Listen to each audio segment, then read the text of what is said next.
Welcome back to Man vs. Meeple, the show where we talk about all things board game related. Today we're here with a review of Stop Thief, not the 1979 classic, but the new version, just released by Restoration Games. It would be kind of interesting to go back and review the 1971 versus this one. We should do a versus episode. I know, exactly. So this is a much different version of the original game. The old one had a black box that you would punch in some numbers and it would have that old electronic voice coming back. So this is very cool. They've updated it now with an app, so it's completely app driven. And a very nice app at that. It looks wonderful. It plays wonderful. It has sound effects. The board itself has spot gloss on it for all these different footprints where you'll be moving around and the thief will be moving around from round to round. Just a wonderful presentation. Yeah, they did a great job with the components on this thing. They've also updated a little bit on the gameplay side of things too. Aside from the app, it's no longer roll and move. So, yay. Yeah, exactly. You have cards here that are going to be actions that you take, and when you play a card, it's there on the table until you play that one card in your hand that allows you to gather all your cards back up. Plus, all of the characters are variable. So my cards are different than Jeremy's and different than these other players here. So you might have, some players might have better movement, but fewer powers, so to speak, and some of them are a little more power heavy.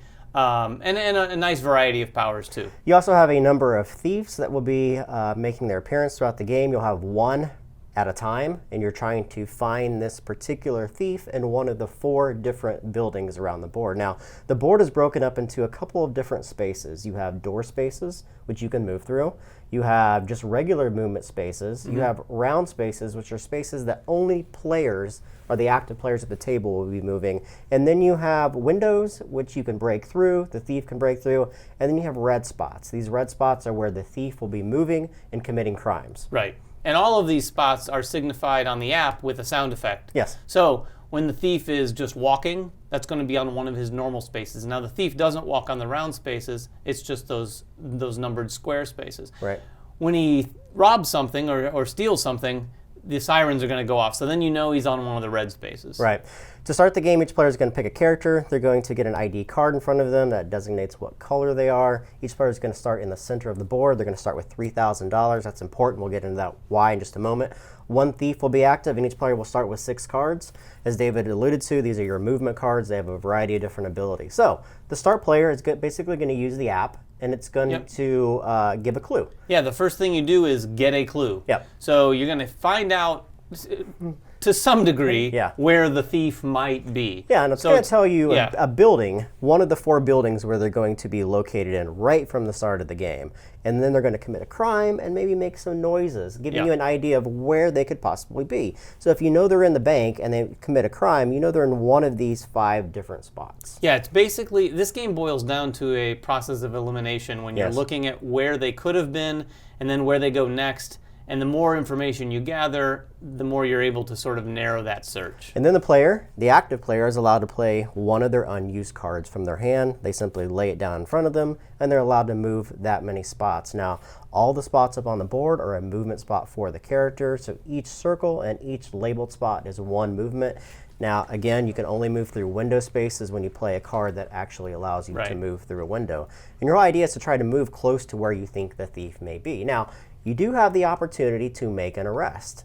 You have to make an arrest on an adjacent area and where you are currently located. So if I'm located here, I can make a guess for 500. Right. And what you're going to do is you're going to use the app, you're going to plug in that number, and it's going to tell you either one of 2 things. Nope, you guessed poorly, in which you have to pay $1,000 to the bank, or you made the arrest. Yeah, and in that case, you take the money according to that thief, and if the thief had actually stolen more things along the way, his bounty, so to speak, is going to get richer and richer by $1,000 for each thing they stole. Now, one of the cool aspects of the game, too, is that one of the cards within your deck is called a private tip. Now, the private tip allows you to hit a particular button on the app, and that tells you exactly where the thief is. But typically, there's only one of those cards in your deck, possibly 2, depending on one of the player. 6 different characters that you're playing with. That typically also happens before you get to take your movement. So you get an idea of where that thief is, and then you could use that card to move and then make your guess. Exactly, and there is one character, I think maybe at least one character, the one that has 2 of them, one of those cards is the tip before the movement. Yep. The other card is the tip after the movement. Yep. So it makes it a little more interesting. Yep. If you guess the right character, as David said, you get the card, you do whatever it says on the card, and then a new thief will be introduced. Again, they'll tell you what building that thief is located, and then turn simply passes to the player on the left, and they're going to continue at that spot. Yeah, you keep doing this basically depending on player count until one player has gathered a certain amount of money. In a 4-player game, that's $25,000. Yep. And the game can move along at a pretty good clip. I mean, with 4 players out on the board, you're able to narrow down the search pretty quickly as long as you're generally spread out, because sometimes the thief can appear across the board. Yeah. Now, there is one aspect of the board that's nice, and that's the subway. That allows you to move from the center position or any of the corners to any of those other quick spots. Travel, basically, to get around the board quick. So we'll get into the review. Before we get into the review, a couple things we wanted to note. We've heard from Restoration Games that what we have played is just the base game. It's basically each player against the thief. There's no cooperative element. There's no one versus many. It's basically just the dry game. Now, they're going to be updating the app to include different variations and variants within the gameplay itself. Hopefully, we can come back and look at that later, but my personal opinion is going to be based just around this. Yeah, sure. Those and the app itself does allude to the fact that there's going to be specifically a one versus many and a cooperative, which really adds a lot more to this game. Yeah. But we've played the base game, which is largely just like the original 1979, save for some of the differences we've already mentioned. So, good and bad. Number one, the restoration of the actual game, from which the company takes its name, is wonderful. Using an app over the roll and move is fantastic. Doing the hand management with your cards is a really cool aspect. The board looks fantastic. Spot gloss really makes the game pop. Yeah. And it's also a fantastic family game. This is the kind of game you can bring out, play with any variety of players. You can play with experienced players. You can play with families, young kids. Anyone can play this game. Anybody can play it and enjoy it. Having said that, I'm a Euro guy. I'm a 40-year-old Euro guy who likes heavy, medium to heavyweight games. So this, to me, doesn't really appeal. And the main reason for this is that the whole game is really run by the app itself. And it's a wonderful app, but you're basically competing against the computer. Right. And other games that are social deduction style games, like your Letters from Whitechapel, your Fury of Dracula, and even like smaller games like Mr. Jack, you're competing against the other player. So there's a human element within the game where he's making a decision and I have to try to mitigate and find out what decision he is making. That's taken out of this base game. The base game, out of the base game, because you're competing against a computer element. And I think, like we said earlier, those other modes, I think, will more than address that sort of thing. Yeah. I cannot wait to play this game once they add that mode, the one versus many mode. Yes. Because I'd really like to see how they handle that. I'm assuming you're going to be using the app to actually navigate around the map. Yeah. If you're the thief. Yeah.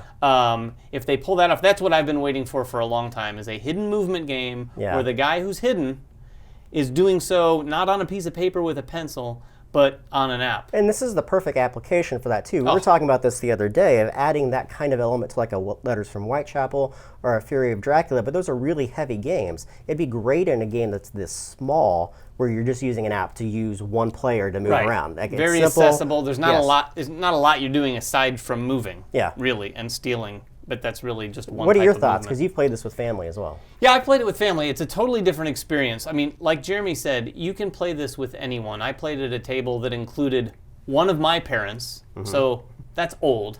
And probably not a gamer. Sorry, Mom and Dad. And not a gamer. And then a bunch of kids, my nieces and nephews, my own youngest son, and everyone had a really good time. And interestingly enough, we kind of almost gravitated towards a co-op.